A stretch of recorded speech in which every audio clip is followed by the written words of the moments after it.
Kapag food trip ang usapan, hindi mawawala ang Binondo. Pero bukod sa mga kilala na at binabalik-balikan ditong pagkain, must try din ang bagong mga must-eats dito ngayon. Kung mahilig kayo sa bicho-bicho at yak, magugustuhan nyo raw itong milky version ng bicho-bicho.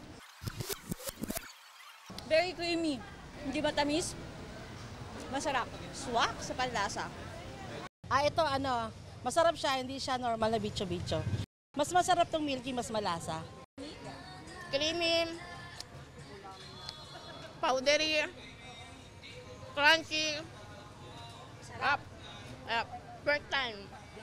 Patok din dito ang Java rice na hindi basta-basta dahil ang toppings gawa sa veggie meat. At para mas maging malasa, may itlog din ditong isinasama. 60 pesos lang yan kada serving. Unique siya. Pwede rin itong sabayan ng kanilang grilled veggie sausage at grilled rice cake. Kung ang hilig naman ay dumplings at fried siopaw, pinipilahan din ang bagong bukas na fried dumplings at fried siopaw na ito. Ang kaibahan daw nila, mas maraming sangkap na gulay at siguradong bagong luto. Ang crispy fried dumplings, 100 pesos para sa 6 na piraso. 30 pesos per piece naman ang pan-fried bun. Nakakabenta raw sila araw-araw ng nasa 1,000 nito. Authentic. Malasa.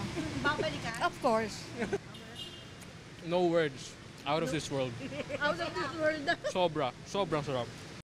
At to cap off ang inyong Binondo trip, subukan ang Binondo-inspired ice cream sticks na ito na gawa sa totoong mga prutas. May mango at strawberry flavor na tiyak na makakapawi sa pagod sa halagang 100 pesos.